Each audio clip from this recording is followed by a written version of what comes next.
Hello मित्रों, कैसे हैं आप सभी। मित्रों 30 डेज रेगुलर सीरीज में आपका एक बार फिर स्वागत है। ये सीरीज सेमेस्टर 1 के स्टूडेंट्स के लिए है और रोजाना 2 बजे इसकी क्लास आती है सेमेस्टर 1 वालों के लिए। तो इसी सीरीज के लिए अभी हम बात कर रहे हैं ज्योग्राफी यानी भूगोल के सब्जेक्ट पर। इससे पहले यूनिट 1, 2, 3 यानी कि 3 इकाइयों के हम क्लासेस अटेंड कर चुके हैं। अब हम अटेंड करने वाले हैं यूनिट 4 इकाई नंबर 4 की क्लास को। ठीक है, तो आज बात करेंगे इकाई नंबर 4 वायुमंडल के बारे में। अब जरा ध्यान दीजिए, आज भूगोल की सबसे बुनियादी यूनिट कौन सी है? ये अपने वायुमंडल। तो वायुमंडल की जो शुरुआत है उसमें क्लाइमेट और वेदर बहुत इंपॉर्टेंट रहने वाला है, मौसम विज्ञान। ठीक है, तो चलिए इस भौतिक भूगोल यानी कि फिजिकल ज्योग्राफी का सिलेबस जो है आपका वो धीमे धीमे कंप्लीट करते हैं। और इसी बीच आपका जो यूनिट 4 का सिलेबस है वायुमंडल का, वो आप यहाँ पे देख सकते हैं, स्क्रीनशॉट ले लीजिएगा। चलिए अब आज से वायुमंडल को शुरू करते हैं। सबसे पहले बात करेंगे वायुमंडल का अर्थ एवं महत्व। आराम से समझते हैं। सीधी बात करूं तो पृथ्वी के चारों ओर जो गैसों की परत पाई जाती है उसे वायुमंडल कहा जाता है, एटमॉस्फेयर कहा जाता है। ये गैसों की परत यूं ही हवा में नहीं बल्कि पृथ्वी के गुरुत्वाकर्षण के कारण बंधी हुई होती है। मतलब हवा में ऐसे ही ये घूम नहीं रही है, ये गैसें गुरुत्वाकर्षण के बल के कारण बंधी हुई हैं एक तरह से। यहाँ हम देखते हैं वायुमंडल जीवन के लिए आवश्यक वातावरण तैयार करता है, यानी लाइफ सपोर्ट एनवायरमेंट। सांस लेने के लिए ऑक्सीजन यहीं से मिलती है। मतलब ऑक्सीजन जो है वो आपको इसी एनवायरनमेंट में मिलती है, वायुमंडल में ही ऑक्सीजन पाई जाती है। मौसम और जलवायु दोनों का आधार वायुमंडल ही है, यानी कि वेदर एंड क्लाइमेट। बारिश, हवा, तापमान सब कुछ इसी से नियंत्रित होता है। ठीक है, वायुमंडल सूर्य की हानिकारक किरणों, खासकर पराबैंगनी किरणों, यूवी रेज, अल्ट्रा वायोलेट जो रेज होती हैं, जिसे कहा जाता है कि आपकी स्किन को बड़ा हानि होता है। आपकी कहते हैं डायरेक्ट वो स्किन के ऊपर नहीं पड़नी चाहिए, वो जो किरणें हैं, क्या नाम है उनका? पराबैंगनी किरणें, यूवी रेज। उनको कौन रोकता है? ये वायुमंडल ही उन्हें रोकता है, हमारी पृथ्वी की रक्षा करता है। यह तापमंडल यानी हीट बैलेंस बनाए रखने में महत्वपूर्ण भूमिका निभाता है। दिन बहुत गर्म और रात बहुत ठंडी ना हो जाए, इसका ध्यान भी वायुमंडल ही रखता है। अगर ज़्यादा ठंडी हो जाती रात तो बर्फ जम करके रात तक एकदम कुछ कहते हैं कि जो बैलेंस है वो बिगड़ सकता है। और वहीं सूर्य का ताप अधिक ना रहे सुबह के टाइम, दिन के टाइम, उसको एक वायुमंडल ही कंट्रोल करता है। इसलिए वायुमंडल की जो भूमिका है वो बड़ी इंपॉर्टेंट हो जाती है। यही जल चक्र को संचालित करता है, जिससे वर्षा भी होती है। इसलिए कहा जाता है कि वायुमंडल पृथ्वी को रहने योग्य बनाता है, हैबिटेबल बनाता है। मित्रादय में हम इसे ऐसे भी समझ सकते हैं कि वायुमंडल नहीं तो धरती पर जीवन भी संभव नहीं हो सकता। समझे? चलिए फिर नेक्स्ट टॉपिक है हमारा वायुमंडल का संगठन। देखिए, वायुमंडल किसी गैस से नहीं बल्कि कई गैसों के मिश्रण से बना होता है, यानी कि कंपोजिशन ऑफ एटमॉस्फेयर। सबसे अधिक मात्रा में नाइट्रोजन पाई जाती है। कौन सी गैस पाई जाती है? नाइट्रोजन। ये सीधे सांस में काम नहीं आती, लेकिन जीवन के संतुलन की बहुत जरूरी होती है। मतलब सांस में इसमें कोई डायरेक्ट इसका इन्वॉल्वमेंट नहीं है, बट हमारे जीवन के बैलेंस को बनाए रखने के लिए, संतुलन को बनाए रखने के लिए वायुमंडल में नाइट्रोजन का होना बड़ा ही आवश्यक है। इसके बाद आती है ऑक्सीजन। यही गैस श्वसन के लिए आवश्यक है, मतलब सांस लेने के लिए ऑक्सीजन ही आवश्यक है, जो कि वायुमंडल में सेकंड नंबर पे सबसे ज़्यादा पाई जाती है। फर्स्ट नंबर पे नाइट्रोजन है। थर्ड नंबर पे आती है कार्बन डाइऑक्साइड, CO2। कम मात्रा में होती है, लेकिन पृथ्वी के ऊर्जा संतुलन में बहुत अधिक भूमिका निभाती है, यानी एनर्जी को बैलेंस बनाए रखती है। CO2 किसको चाहिए मेरे को बताइएगा? CO2 चाहिए हमारे पेड़ों को। वो CO2 ग्रहण करते हैं, ऑक्सीजन छोड़ते हैं। ये तो हम सब ने पढ़ा है साइंस के अंदर, बेसिक साइंस है। आर्गन एक निष्क्रिय गैस है जो रासायनिक क्रियाओं में भाग नहीं लेती, ये भी पाई जाती है इसके अंदर। फिर बात करते हैं वायुमंडल में जल वाष्प भी होता है, वाटर वेपर्स। जल वाष्प, इसका मैं आपको बेसिकली एक उदाहरण दे सकता हूँ। अपनी नाई की दुकान में कभी वो फुसफुस मतलब स्प्रे देखा होगा, पानी वाला स्प्रे। देखिए, आप कभी उस पानी वाले स्प्रे को ऐसे धूप के अंदर इस तरह छोड़िएगा, फिर आप नोटिस कीजिएगा कि वो पानी की जो वेपर्स हैं, जो पानी की जो बूंदें हैं हल्की हल्की, वो आधी तो हवा में उड़ जाती हैं, है ना। यही होती है जल वाष्प। ये जल वाष्प अपने आप कहते हैं समुद्र से, पानी से क्रिएट होती है, और हमारे वायुमंडल में इसकी भी मात्रा पाई जाती है। वर्षा तथा मौसम परिवर्तन में भी इसका बड़ा इन्वॉल्वमेंट होता है। धूलकण ये भी मौजूद होते हैं, डस्ट के पार्टिकल्स भी मौजूद होते हैं, जो संघनन में सहायक होते हैं, यानी कंडेंसेशन के अंदर। ऊंचाई के साथ गैसों का संगठन बदलता रहता है, और मानव क्रियाएं, ह्यूमन एक्टिविटीज भी इसे प्रभावित करती हैं, यानी ह्यूमन एक्टिविटीज भी वायुमंडल को कहीं ना कहीं प्रभावित कर ही रहा है। मिताले में हम इसे ऐसे भी समझ सकते हैं कि वायुमंडल संतुलित गैसों का मिश्रण है। सीधे वर्ड में कहें तो वायुमंडल क्या है? संतुलित गैसों का मिश्रण। और उसमें कौन कौन सी गैसें पाई जाती है? रिवीजन करते हैं। Nitrogen, oxygen, CO2, then dust particles, वाष्प, ये जो कहते हैं अपने जल वाष्प पाई जाती है ना। तो कितनी चीजें इसमें पाई जाती हैं। फिर बात करते हैं अपने नेक्स्ट टॉपिक के बारे में, यानी कि शोभमंडल। देखिए, जो हमारी वायुमंडल में कई परतें होती है, कई मंडल हैं, उसी के नाम हम बात करने वाले हैं शोभमंडल पर। तो ये शोभमंडल वायुमंडल की सबसे निचली परत होती है और यही परत हमारे जीवन के सबसे करीब है।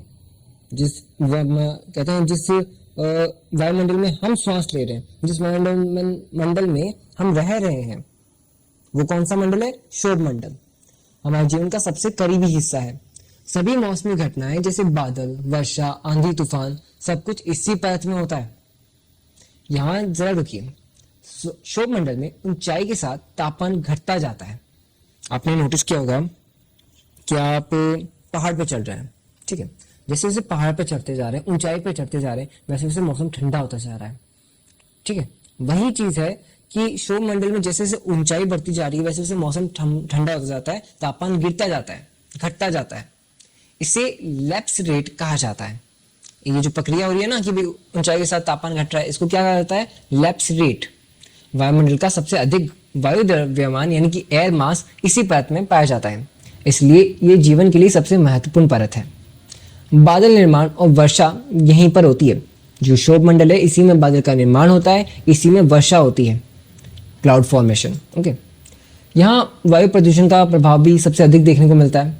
तो वायु प्रदूषण भी इसी में पाया जाता है। अम्लीय वर्षा सुना ही होगा आपने, है ना, एसिडिक रेन, तो इसके अंदर ही होती है।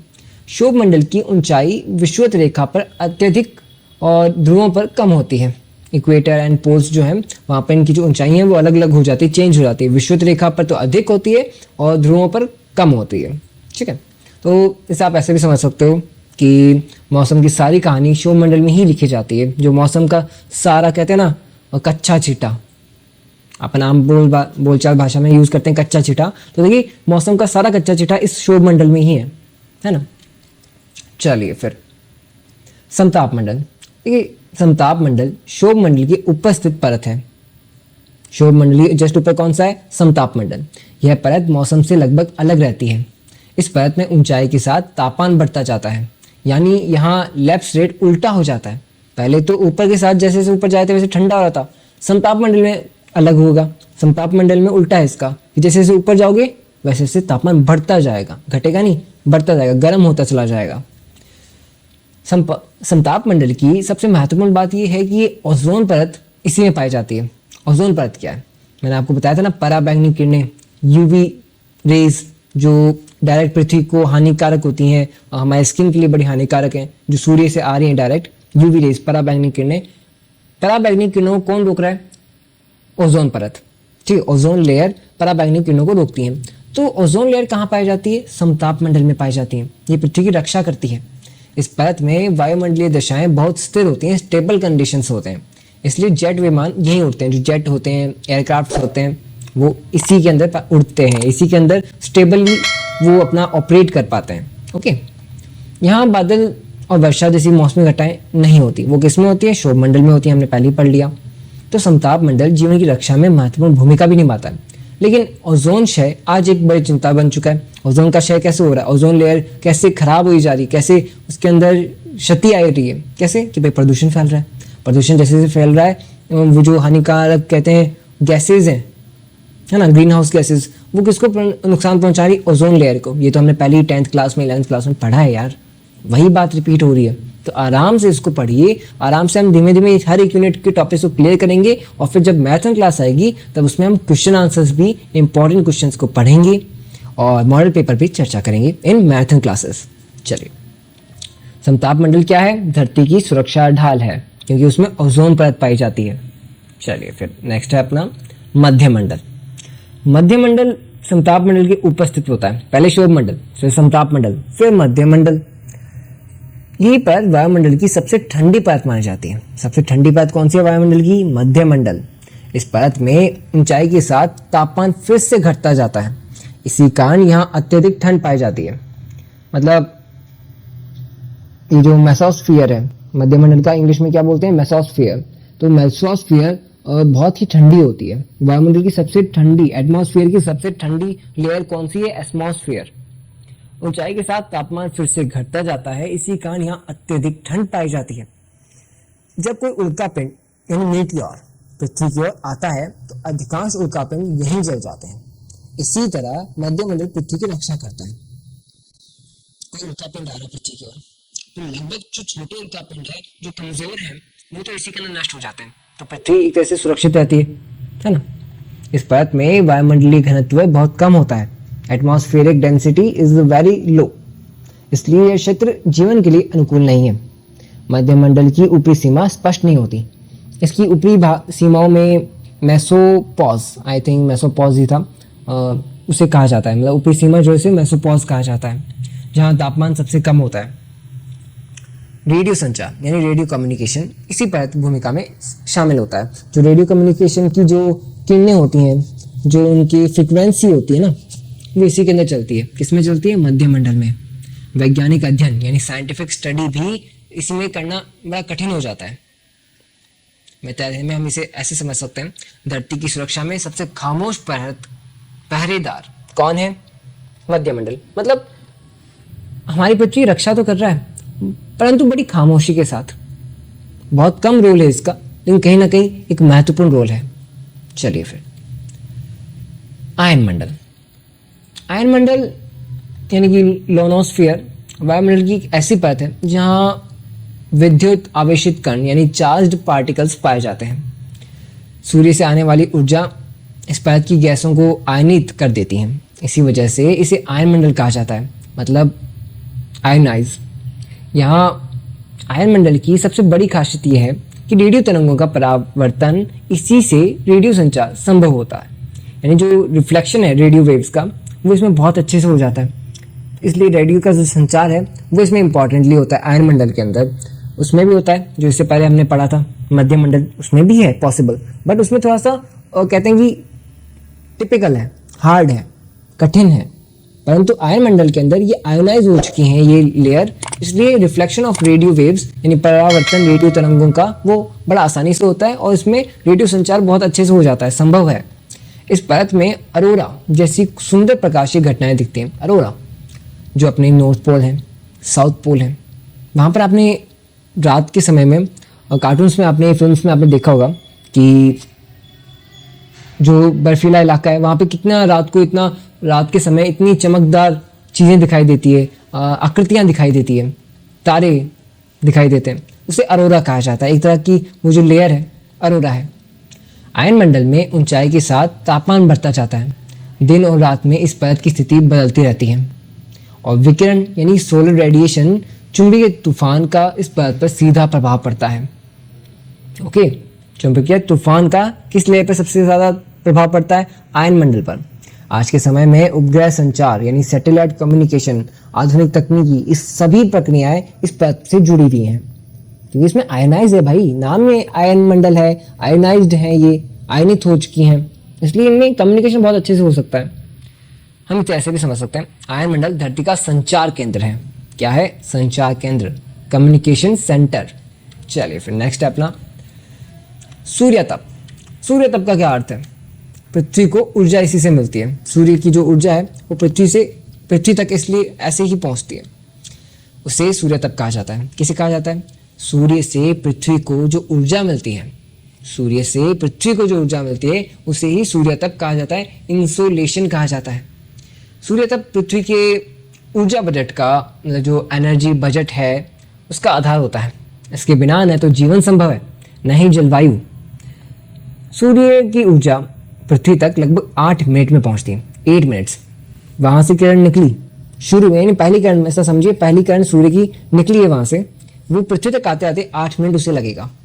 ठीक है, ये ऊर्जा अर्ध तरंगदैर्ध्य के रूप में आती है, यानी शॉर्ट वेव्स रेडिएशन। सूर्य तप जीवन और जलवायु दोनों का मुख्य स्रोत है। पौधे, जल चक्र और मौसम सब इसी पर तो निर्भर हैं। सूर्य तप का वितरण अक्षांश के अनुसार भिन्न होता है, लैटिट्यूड, लॉन्गिट्यूड, ये इस तरीके से इनके काम करते हैं। लैटिट्यूड इसमें ज़्यादातर इंपॉर्टेंट है, अक्षांश। साथ ही दिन की लंबाई, लेंथ ऑफ डे इसे प्रभावित करती है। स्थल, जल। तो सूर्य तप का प्रभाव अलग होता है, यानी स्थल पर अलग होता है, जल पर अलग होता है, जिससे मौसम में परिवर्तन आता है। इसे आप ऐसे भी समझ सकते हो, सूर्य की ऊर्जा धरती की जान है। अगर सूर्य की ऊर्जा नहीं होगी तो धरती भी नष्ट हो जाएगी। धरती इसी वजह से चलती है कि वहां से सूर्य की ऊर्जा आ रही है। पृथ्वी का ऊर्जा बजट। अभी ऊर्जा बजट क्या है, हमने अभी इसमें सूर्य तप में बात की पृथ्वी का ऊर्जा बजट। तो ऊर्जा बजट क्या है? पृथ्वी का ऊर्जा बजट का मतलब है पृथ्वी को जितनी ऊर्जा मिलती है और जितनी ऊर्जा वापस अंतरिक्ष में चली जाती है, रिफ्लेक्ट हो जाती है, उन दोनों के बीच संतुलन, बैलेंस। सूर्य से आने वाला कुल सूर्य तप यानी टोटल इंसोलेशन पूरी तरह पृथ्वी द्वारा अवशोषित नहीं होता है। इसका कुछ भाग परावर्तित हो जाता है, रिफ्लेक्ट हो जाता है। मतलब ऊर्जा आ रही है सूर्य से, पृथ्वी ने सारी उसे अवशोषित नहीं किया, सारा उसे यूज नहीं किया है। आधा उसने यूज किया और आधा उसने रिफ्लेक्ट कर दिया है, अंतरिक्ष में वापस भेज दिया है। तो इसे कहा जाता है अपना ऊर्जा बजट। वायुमंडल इस ऊर्जा का एक भाग खुद ग्रहण कर लेता है। वायुमंडल भी इसका थोड़ा सा कुछ भाग हमें भी कहता है कि भाई थोड़ा हमें भी चाहिए, थोड़ी ऊर्जा हमें भी चाहिए। बाकी का भाग पृथ्वी की सतह तक पहुंच जाता है। जब आ रही एनर्जी तो थोड़ी बीच में ही टैक्स जैसे काटते हैं ना, तो टैक्स किसने काट लिया? वायुमंडल ने काट लिया। बाकी बचा पृथ्वी को दे दिया। फिर पृथ्वी ने भी कहा कि भाई हमारे पास खूब है, आप आधी हमें दे दो, आधी आप वापस भेज दो। तो वापस भेज देते हैं, वो रिफ्लेक्ट कर देते हैं। इस ऊर्जा को पार्थिव विकिरण के रूप में वापस छोड़ा जाता है। ठीक है। प्राप्त और निष्कासित ऊर्जा का संतुलन तापमान को नियंत्रित करता है। इस संतुलन में ग्रीन हाउस गैसें महत्वपूर्ण भूमिका निभाती हैं, यानी ग्रीन हाउस गैसेस का इसमें इंपॉर्टेंस बढ़ जाता है। मानव गतिविधियां इस ऊर्जा बजट को बदल रही हैं, जिससे वैश्विक उष्मीकरण जैसी समस्या पैदा हो रही है। मतलब धरती का ताप ऊर्जा के संतुलन से नियंत्रित होता है। फिर बात करेंगे पार्थिव विकिरण। ये क्या है भाई? जब पृथ्वी सूर्य से मिली ऊर्जा को वापस छोड़ता है तो उसे पार्थिव विकिरण कहा जाता है। जब वापस जो रिफ्लेक्ट कर रहा है ना ऊर्जा को, एनर्जी को, उसे हम क्या कहते हैं? पार्थिव विकिरण, यानी कि टेरेस्ट्रियल रेडिएशन। हाँ, आई थिंक टेरेस्ट्रियल रेडिएशन कहा जाता है। आप इसे एक बार चेक कर लीजिएगा, है ना, टेरेस्ट्रियल रेडिएशन। यह विकिरण सूर्य के विकिरण से अलग होता है। ये दीर्घ तरंग दैर्ध्य यानी कि लॉन्ग वेव रेडिएशन जो होती हैं उनके रूप में निकलता है। दीर्घ तरंग दैर्ध्य, दीर्घ यानी लंबा, दीर्घात्मक प्रश्न होता है ना, निबंधात्मक के रूप में एक होता है दीर्घात्मक प्रश्न, लॉन्ग। तो ये बड़ी लॉन्ग वेव्स होती हैं जो वापस अंतरिक्ष तक पहुंच सके।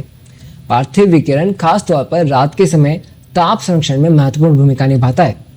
वायुमंडल इस विकिरण का कुछ भाग अवशोषित कर लेता है और कुछ भाग वापस अंतरिक्ष में चला जाता है। यानी कि जाते वक्त भी टैक्स काट लेता है, आते वक्त तो टैक्स काटा ही, जाते वक्त भी वायुमंडल टैक्स काट लेता है उस एनर्जी का। इसी प्रक्रिया से ग्रीन हाउस प्रभाव जुड़ा हुआ है। पार्थिव विकिरण दिखाई नहीं देता, लेकिन ताप संतुलन के लिए बहुत जरूरी है, हीट बैलेंस के लिए बहुत इंपॉर्टेंट है। इस पर कार्बन डाइऑक्साइड और जल वाष्प का विशेष प्रभाव पड़ता है। इसी कारण रात का तापमान पूरी तरह बहुत नीचे नहीं आता। मतलब वो हीट वेव्स रात के टाइम पे रिफ्लेक्ट होती हैं, रात के टाइम पे दोबारा जा रही होती हैं। इसी कारण से वो जो हीट वेव्स हैं कहीं ना कहीं वायुमंडल में घूम तो रही हैं, वापस जा रही है ना, तो घूम तो रही है वायुमंडल के अंदर।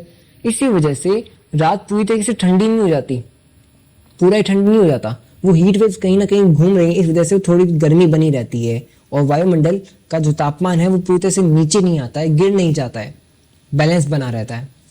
आप इसे ऐसे भी समझ सकते हो कि धरती दिन में ऊर्जा लेती है और रात में धीरे धीरे उस ऊर्जा को वापस छोड़ती है। अब समझते हैं ग्रीन हाउस प्रभाव।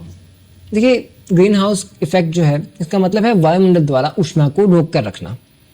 जो कि आप इसे समझो कि शॉर्ट में समझाऊँ आपको कि जो गैस, जो ऊर्जा है सूर्य से हमने, पृथ्वी ने एक्सेप्ट करी और बाकी की वापस रिफ्लेक्ट कर दी। लेकिन बाकी जो रिफ्लेक्ट हो रही थी, मान लो वो किसी वजह से अंतरिक्ष में पहुंची नहीं, पृथ्वी के अंदर ही रह गई। तो भाई पहली एनर्जी हमारे पास खूब है, अब और एनर्जी इसके अंदर रह गई किसी कारण से, तो हीट बढ़ जाएगी, कहीं ना कहीं इफेक्ट आ जाएगा, कहीं ना कहीं प्रभावित हो जाएगी पृथ्वी, उष्मा प्रभावित होगी, गर्मी बढ़ जाएगी। समझिए, आप आगे समझिए। जब पृथ्वी पार्थिव विकिरण छोड़ती है यानी कि ऊर्जा को वापस छोड़ती है, तो वायुमंडल की कुछ गैसें इस उष्मा को अवशोषित कर लेती हैं, जैसे कि जल वाष्प और कार्बन डाइऑक्साइड। जो CO2 है, कार्बन डाइऑक्साइड, इस प्रक्रिया में मुख्य भूमिका निभाते हैं। प्राकृतिक ग्रीन हाउस प्रभाव पृथ्वी के लिए लाभकारी होता है, लेकिन इसी से धरती रहने योग्य बनती है। लेकिन मानव गतिविधियों से जब ग्रीन हाउस गैस अधिक बढ़ जाती है तो तापमान असंतुलित हो जाता है। देखिए अगर CO2 ज़्यादा निकलेगा तो CO2 ज़्यादा फैल भी जाएगा, और वही CO2 क्या कर रहा है, उस ग्रीन हाउस गैस उस ऊष्मा को जो अंतरिक्ष में जा रही थी उसको रोक लेता है कि भाई नहीं जाना वापस, उसे रोक रहा है। अब रोकने की वजह से CO2 तो बढ़ा हुआ है ही, अब वो जो ऊर्जा जा रही थी वो भी बढ़ जाती है, वो जो विकिरण जा रहा था वो भी बढ़ जाता है। अब इस वजह से क्या होगा, जो तापमान है असंतुलित हो जाएगा, गर्मी बढ़ जाएगी, ऊष्मा बढ़ जाएगा, वैश्विक ताप वृद्धि और जलवायु परिवर्तन जैसी समस्याएं पैदा हो जाएंगी। इसके कारण हिमनद पिघलते हैं और पर्यावरण पर गंभीर असर पड़ता है। ग्लेशियर्स पिघल रहे हैं, है ना, कहता है ना ग्लेशियर्स नहीं पिघलने चाहिए, इससे कहीं ना कहीं वायुमंडल और हमारी जो पृथ्वी का वातावरण है वो प्रभावित हो रहा है, पानी का लेवल बढ़ रहा है, वो नहीं बढ़ना चाहिए, हिमनद वैसे ही रहनी चाहिए, ऊष्मा बढ़ रही है, गर्मी बढ़ रही है। कैसे? प्रदूषण के कारण CO2 ज़्यादा हो रहा है, कार्बन डाइऑक्साइड जैसे जैसे ज़्यादा फैल रहा है, प्रदूषण जैसे जैसे ज़्यादा फैल रहा है, वो प्रदूषण क्या करता है, वो प्रदूषण जो एनर्जी आ रही है उस एनर्जी को वापस रिफ्लेक्ट नहीं होने देता, यही रोक लेता है। और जब ज़्यादा एनर्जी आ जाएगी ना तो ज़्यादा गर्मी होगी, ज़्यादा ऊष्मा बढ़ेगी, और वही ऊष्मा आपके ग्लेशियर्स को पिघलने का कारण भी बन रही है। तो आप इसे ऐसे समझिए, थोड़ा ग्रीन हाउस जरूरी है, ज़्यादा खतरनाक हो जाता है। मतलब नेचुरल तौर पे भी होता है, मतलब कुछ गैसें नेचुरली इसको रोकती हैं, वो अच्छा है, बट CO2 ज़्यादा फैल रहा है प्रदूषण के कारण, अब ज़्यादा फैल रहा है मानव गतिविधियों के कारण, तो हानिकारक हो सकता है, खतरनाक हो सकता है। चलिए पढ़ेंगे वायुमंडलीय तापमान वितरण। तो आपको समझ में आ रहा है ना? देखिए हमने इससे पहले 1 2 3 3 इकाइयाँ कंप्लीट कर ही ली हैं, इस इकाई को भी आराम से कंप्लीट कर लेते हैं। लगभग अब इसके मैं बताऊं कुछ 5-6 टॉपिक और बचे, वो कवर करते हैं, ये इकाई भी कंप्लीट हो जाएगी, फिर अपनी 5th इकाई है वो भी हम कंप्लीट कर लेंगे। तो हमने 5 वीडियो के अंदर 5 इकाइयाँ कर ली। आराम से समझिए, आराम से जब आप समझेंगे, इसको दोबारा लिसन करेंगे, रिवाइज करेंगे तो सब कुछ क्लियर हो जा चलेगा। पहली बार में नहीं होता है, मैं खुद मानता हूँ। चलिए, पृथ्वी पर तापमान हर जगह एक जैसा नहीं होता, इसी को तापमान वितरण कहा जाता है, टेम्परेचर का डिस्ट्रीब्यूशन। विषुवत रेखा के पास जो है, इक्वेटर के पास तापमान सबसे अधिक होता है, और जैसे जैसे ध्रुवों की ओर जाते हैं वहाँ तापमान घटता जाता है। नॉर्थ पोल्स की तरफ, साउथ पोल्स की तरफ जो ध्रुव होते हैं वहाँ तापमान घटता जाता है, बट जो इक्वेटर है, इक्वेटर जो आपके विषुवत रेखा है वहाँ पर तापमान बढ़ता जाता है। इक्वेटर पे सूर्य डायरेक्ट पड़ता है रोशनी, इस वजह से वहाँ पे तापमान ज़्यादा रहता है। अक्षांश का तापमान पर सीधा प्रभाव पड़ता है। समुद्र तापमान को संतुलित करता है, जबकि महाद्वीपीय भागों में तापमान अधिक चरम पर होता है। ऊंचाई बढ़ने के साथ तापमान घटता है, इसलिए पहाड़ों पर ठंड अधिक रहती है। आपको मालूम है महासागरीय धाराएं तापमान वितरण को प्रभावित करती हैं। बादल और ऋतु परिवर्तन भी स्थानीय तापमान को बदल देता है। आप इसे ऐसे समझिए, तापमान कई कारकों से मिलकर तय होता है। तापमान वितरण के कारण बताया हमने कि भाई कई चीजों पर डिपेंड करता है उसका टेम्परेचर। फिर समझेंगे वायुदाब। वायुदाब आखिर क्या है? वायुदाब का मतलब है वायु के स्तंभ का भार जो पृथ्वी की सतह पर पड़ता है, एक वायुदाब है। हम एक लेते हैं कि एक क्या कहते हैं, एक बुक हमने रखी, फिर उसके ऊपर एक और बुक रखी, फिर उसके ऊपर एक और बुक रखी। अब हमने कितनी बुक रखी? 3 बुक्स रखी है। तीनों बुक का साइज अलग अलग है, ठीक है। अब वो बुक हमने कहाँ रखी? एक टेबल पर रखी, तो उस टेबल पर टोटल कितना भार पड़ रहा है, ठीक है। उन तीनों बुक का भार अलग अलग है, तो हम टोटल इसका भार निकालेंगे कि ये भार कितना है। यही है वायुदाब एक तरह से। सीधी भाषा में कहें तो हवा भी वजन रखती है, और वही वजन वायुदाब कहलाता है। समुद्र तल पर वायुदाब सबसे अधिक होता है, और जैसे जैसे ऊंचाई बढ़ती है वायुदाब घटता जाता है। वायुदाब मौसम परिवर्तन का मूल आधार है। हवा का चलना, तूफान का आना, सब दाब के अंतर होता है। दाब पेटियां यानी कि प्रेशर की जो बेल्ट्स हैं, इसी से सिद्धांत से बनती हैं। मानक वायुदाब, देखिए मानक वायुदाब यानी स्टैंडर्ड एक प्रेशर निकाला गया है जिसको मापने के लिए परिभाषित किया जाता है, और मौसम मानचित्रों का वायुदाब में बड़ा उपयोग माना जाता है कि मौसम का जो मानचित्र होता है ना, उसमें वायुदाब लिखा होता है कि कहाँ पे कितना प्रेशर है।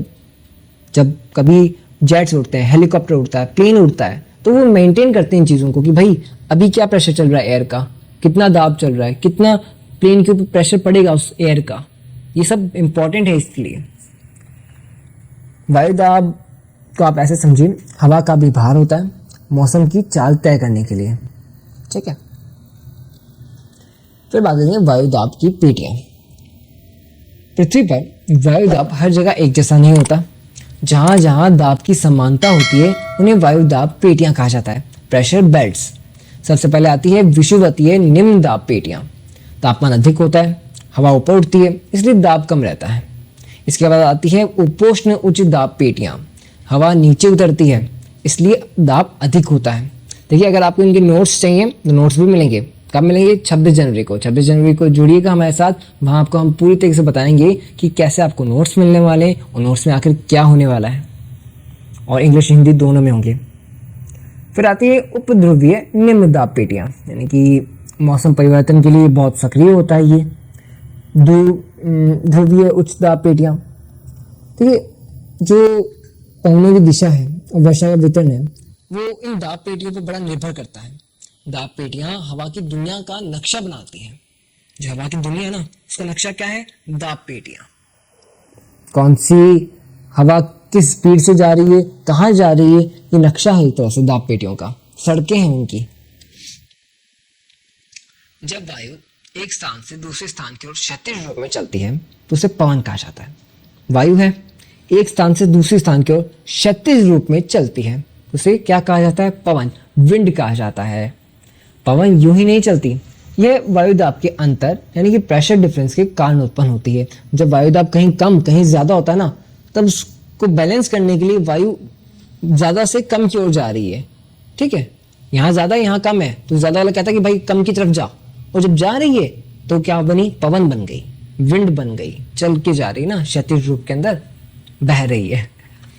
हाँ, दाब अधिक होता है, वहां से हवा चलकर कम दाब वाले क्षेत्र की ओर जाती है। पवन मौसम का एक प्रमुख घटक है। ये दाब और आर्द्रता को एक स्थान से दूसरे स्थान तक ले जाती है। पवनों के स्थायी और अस्थायी प्रकार होते हैं, परमानेंट एंड टेम्पररी। मानव जीवन पर पवनों का सीधा प्रभाव पड़ता है। कृषि, वर्षा और समुद्री यात्रा सब इससे जुड़े हुए हैं। आप इसे ऐसे समझिए, पवन मौसम को चलाने वाली ताकत है। पवन मौसम को चलाने वाली ताकत है। तो समझेंगे व्यापारिक पवने, ट्रेड वाइंड्स। ये क्या भाई, पवने भी व्यापार करती हैं क्या? उनका भी कोई बिजनेस होता है क्या? नहीं जी, इसका आराम से समझिए। स्थायी और नियमित पवने होती हैं, यानी कि मैंने बताया ना आपको, आपके परमानेंट एंड टेम्पररी। ये विषुवत क्षेत्र से उपोष्ण क्षेत्रों की ओर बहती हैं। कहाँ से? विषुवत क्षेत्र से उपोष्ण क्षेत्रों की ओर। इन पवनों की दिशा पूर्व से पश्चिम तक होती है, ईस्ट टू वेस्ट। इसी कारण इन्हें पूर्वी पवने कहा जाता है, ईस्टरलाइज। यहाँ इन पवनों की दिशा पृथ्वी के घूर्णन से उत्पन्न कोरियोलिसिस बल उत्पन्न करती है, कोरियोलिसिस फोर्स बनाती हैं, एक मोड़ पैदा करती हैं। व्यापारिक पवनें समुद्री भागों में बहुत सहायक रही हैं, इसलिए इतिहास में व्यापार के लिए इनका विशेष महत्व रहा। मतलब व्यापारिक पवनें क्यों कहा गया? ये ईस्ट टू वेस्ट बह रही है। पहले के टाइम में क्या होता था कि हम समुद्र से व्यापार किया करते थे, जहाज़ों के थ्रू यहाँ से वहाँ परिवहन किया करते थे, जाते थे। अब जहाज कैसे चलेगा? समुद्री जहाज कैसे चलता है? हवा के ऊपर चलता है। पतवार बांधी जाती है ना, वो एक तरह कपड़े का आपने बहुत बड़ा देखा होगा, तिरपाल टाइप। उसके अंदर हवा बहती है, हवा टकराती है तो आगे की ओर खिसकता है, मूवमेंट करता है। अब वो ईस्ट टू वेस्ट उन्हें व्यापार करना है, ईस्ट टू वेस्ट ही हवा बह रही है, तो कितनी जल्दी उसको व्यापार करने में फायदा होगा, उन्हें वहां ट्रैवल करने में कितना फायदा होगा। और करने क्या कहते हैं? व्यापार। तो क्या नाम दे दिया उस पवन को? व्यापारिक पवन। ये पवनें उष्णकटिबंधीय जलवायु को प्रभावित करती हैं और मानसून पवनों से इनका गहरा संबंध होता है। इनकी गति स्थिर और नियमित होती है, जिससे वैश्विक परिसंचरण बना रहता है। आप इसे ऐसे समझिए, व्यापारिक पवनें धरती की स्थायी हवाएं हैं, स्थायी पवनें हैं, हवाएं हैं, ये स्थायी रूप से चलती हैं। फिर बात करेंगे पछुआ पवनों की। पछुआ पवनें यानी वेस्टर्लीज मध्य अक्षांशों में पाई जाती है, मिडिल लैटिट्यूड्स। इनकी दिशा पश्चिम से पूर्व होती है, उल्टा है, वेस्ट टू ईस्ट। वो था ईस्ट टू वेस्ट, ये वेस्ट टू ईस्ट। इन्हें क्या कह दिया हमने? पछुआ पवन कह दिया। ये पवन व्यापारिक पवनों के उलट दिशा में चलती हैं, इसलिए इन्हें पछुआ कहा जाता है। पछुआ। यानी पीछे, कुछ ऐसा ही अर्थ निकलता है इसका। पछुआ पवन तेज और परिवर्तनशील होती हैं। इन्हीं के साथ शीतोष्ण चक्रवात यानी टेम्परेट साइक्लोन्स चलते हैं। यूरोप की जलवायु पर इन पवनों का विशेष प्रभाव पड़ता है क्योंकि ये महासागरीय प्रभाव लेकर आती हैं। कृषि पर इनका प्रभाव अप्रत्यक्ष होता है, खासकर वर्षा वितरण के रूप में। पछुआ पवनें भी वैश्विक वायु परिसंचरण का एक महत्वपूर्ण भाग है। ओके, तो आप इसे समझिए, पछुआ पवनें मौसम को तेजी से बदल देती हैं। अब बात करते हैं आपके नेक्स्ट टॉपिक के बारे में, वायु राशियाँ। बस 2 या 3 टॉपिक और बचे, जल्दी से इसको भी कंप्लीट करते हैं अपन, है ना। जब किसी विशाल क्षेत्र में वायु के गुण लगभग समाप्त हो जाते हैं, विशाल क्षेत्र में वायु के गुण लगभग समाप्त हो जाते हैं, जैसे तापमान और आर्द्रता, तो उसे वायु राशि कहा जाता है। जैसे तापमान और आर्द्रता उस हवा के अंदर, उस क्षेत्र के अंदर कम हो चुके हैं, तापमान अब कम हो चुका है, आर्द्रता के गुण अब खत्म हो चुके हैं, उसे क्या कहा गया? वायु राशि, एयर मास। वायु राशि जहां बनती है उसी स्थान से अपने गुण ग्रहण करती है। इसे उत्पत्ति क्षेत्र कहा जाता है, सोर्स ऑफ रीजन। यहाँ अगर वायु राशि स्थल पर बनती है तो वो शुष्क होती है, अगर समुद्र में बनती है तो आर्द्र होती है। इसी आधार पर वायु राशियां महाद्वीपीय और समुद्री कही जाती हैं, यानी कि कॉन्टिनेंटल और मैरीटाइम। ओके, तापमान के आधार पर उष्ण और शीत होती है वायु राशियां। तापमान के आधार पर क्या होती है? उष्ण और शीत, यानी ट्रॉपिकल एंड पोलर। जब ये वायु राशियां एक स्थान से दूसरे स्थान पर चलती हैं तो मौसम में परिवर्तन आता है। इन्हीं से वाताग्र बनते हैं, यानी कि फ्रंट्स बनते हैं। चक्रवातों का विकास भी इसी से जुड़ा हुआ है। मतलब वायु राशियां मौसम की पहचान लेकर चलती हैं कि मौसम आखिर है क्या, शुष्क है, आर्द्र है। तो समझेंगे आपके वायु राशियों का जो वाताग्र बन रहा है उसको समझते हैं। जब 2 विभिन्न वायु राशियां यानी कि डिफरेंट एयर मासेस आपस में मिलते हैं तो उनकी सीमा को वाताग्र कहा जाता है। यानी कि एक तरफ तो है दूसरी वायु राशि, एक तरफ है दूसरी वायु राशि, लेकिन जो बीच में उनकी एक लाइन है, एक लकीर है, सीमा है, उसे वाताग्र कहा जाता है। मौसम परिवर्तन का मुख्य क्षेत्र यही होता है, यानी कि ये सीमा साधारण रेखा नहीं होती है, बल्कि मौसम परिवर्तन का मुख्य क्षेत्र होता है। वाताग्र के क्षेत्र में अक्सर बादल बनते हैं, वर्षा होती है और तापमान में अचानक बदलाव आता है। 2 प्रकार के वाताग्र होते हैं, उष्ण वाताग्र और शीत वाताग्र। ये शीतोष्ण चक्रवातों का आधार बनते हैं, यानी कि टेम्परेट साइक्लोन्स। वाताग्र के समय हवा की दिशा और वायु दाब दोनों में परिवर्तन होता है। ये घटनाएं मुख्यतः मध्य अक्षांशों में देखी जाती हैं। हम इसे ऐसे समझ सकते हैं कि जहां वायु राशियां टकराती हैं वहीं मौसम बदल जाता है। अगली जो हम बात करेंगे वो होगी जेट स्ट्रीम की। ठीक है, जेट स्ट्रीम। देखिए, जेट स्ट्रीम्स जो हैं ऊपरी वायुमंडल में बहुत तेज गति से बहने वाली हवाएं होती है। ये जोड़ी नहीं बल्कि एक संकीर्ण पट्टी की तरह बहती है। इनकी गति सामान्य हवाओं से काफ़ी ज़्यादा होती है, इसलिए इन्हें अत्यधिक वेग वाली पवनें कहा जाता है। एक नॉर्मल पवन होगी, बट एक ऐसी पवन जो बहुत स्पीड से बह रही है, उसे क्या कहा जाता है? जेट स्ट्रीम कहा जाता है। यहाँ आप ऐसे समझिए कि जेट स्ट्रीम मौसम प्रणालियों को दिशा देती हैं। कौन सा चक्रवात किधर जाएगा, कितनी जल्दी बदलेगा, इन सब पर जेट स्ट्रीम्स का सीधा असर पड़ता है।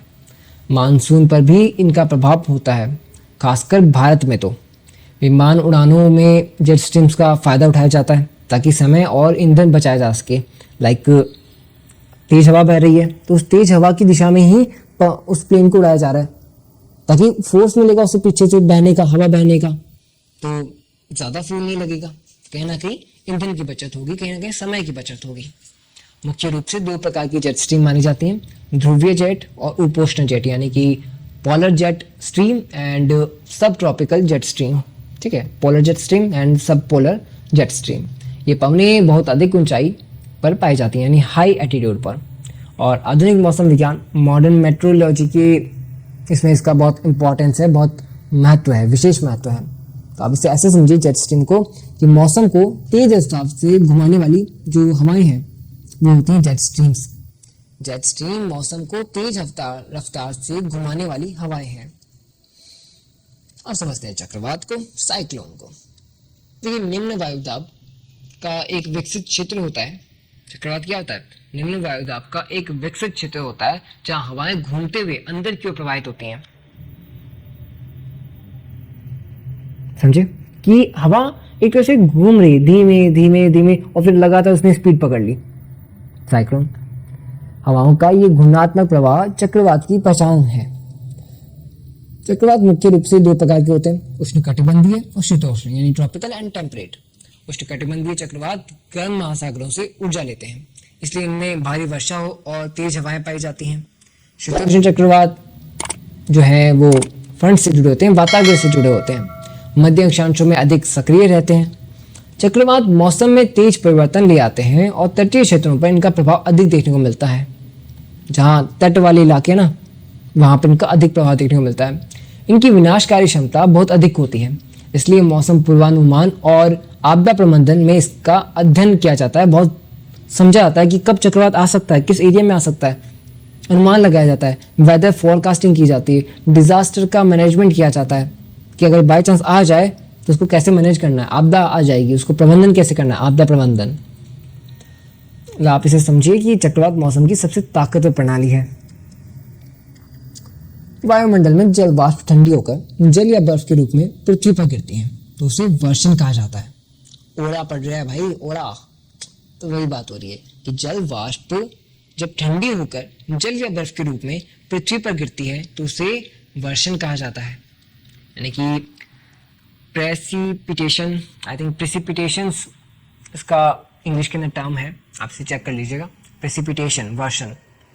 वर्षण सिर्फ बारिश नहीं होता, इसके कई रूप होते हैं, हर रूप अलग परिस्थिति में होता है। सबसे पहले आता है संवहनीय वर्षण। यह उष्ण क्षेत्रों में होता है जहाँ तेज गर्मी से हवा ऊपर उठती है और बारिश होती है, वो भी भारी बारिश होती है, बहुत तेज बारिश होती है। दूसरा है पर्वतीय वर्षण, जब नम हवा पहाड़ से टकराती है तो ऊपर उठकर ठंडी हो जाती है, यानी गर्म हवा थी, ज़्यादा गर्म नहीं थी, नम थी, ठीक है, जैसे अपन नॉर्मल कहते हैं ना, वो एक पहाड़ से टकरा के ऊपर की ओर गई, ऊपर की ओर जाती है वो ठंडी हो गई, तो इसे क्या कहा गया? पर्वतीय वर्षण। ठंडी होकर वो वर्षा कर देती है। तीसरा है चक्रवातीय वर्षण। यह वातावरण के कारण होता है और शीतोष्ण क्षेत्रों में अधिक पाया जाता है। ठंडी क्षेत्रों में वर्षण हिमपात के रूप में भी होता है। हिमपात यानी स्नोफॉल। तूफानी दशाओं में ओलावृष्टि भी देखने को मिलती है। हेल स्टॉर्म, ओला पड़ रहा है, ओलावृष्टि। वर्षा का वितरण हर जगह एक जैसा नहीं होता, इसी पर कृषि, जल संसाधन और जीवन निर्भर करता है। मान लीजिए आज बेमौसम का ओला पड़ जाए, बेमौसम की हिमपात हो जाए तो कृषि नष्ट हो जाएगी, फसल खराब हो जाएगी। तो ये हमारे जीवन पे बड़ा डिपेंड करता है, निर्भर करता है। तो ऑल राइट मित्रों, आज की क्लास हमने वायुमंडल को ऊपर ऊपर से नहीं, उसको अच्छे से समझा है। मतलब आज हमने भौतिक भूगोल की हवा के बारे में बात करी है भाई, वायुमंडल की, जहाँ हम सांस ले रहे हैं। वायुमंडल क्या है, उसकी परतें, ऊर्जा, ताप, दाब, पवन और वर्षण, जब ये एंड में हमने बात किया, सब आपस में जुड़ी हुई चीज़ें हैं। मतलब अभी तक आप सोच रहे थे कि भाई वर्षा अलग चीज़ है, तापमान अलग चीज़ है, पवन अलग चीज़ है। नहीं, ये सब एक तरह से जुड़ी हुई हैं। मौसम अचानक नहीं बदलता, इसके पीछे पूरा एक सिस्टम होता है। आज आपको ये जानने को मिल गया, और ये भी कि भाई कैसे वायुमंडल हमारा काम करता है। तो अगली क्लास में हम बात करेंगे यूनिट 5 इकाई नंबर 5, और उसी के साथ हम अपना पूरा बुक कंप्लीट कर लेंगे। फिजिकल ज्योग्राफी, भौतिक भूगोल 5 वीडियो में 5 क्लास में कंप्लीट है। भूगोल कोई डरने वाला सब्जेक्ट नहीं है, ये एक प्रैक्टिकल सब्जेक्ट, इसको समझा जाता है कि भाई हमारे आसपास क्या चल रहा है। तो अगली क्लास में हम इस अगले टॉपिक को, अगले यूनिट को छेड़ेंगे, स्टेप बाय स्टेप उस कॉन्सेप्ट को समझेंगे। तो मित्रादय 30 डेज रेगुलर सीरीज़ के साथ जुड़े रहिए, सेम टाइम सेम जगह, MJC मित्रादय के साथ। आपका अपनी स्टडी मित्रा। धन्यवाद।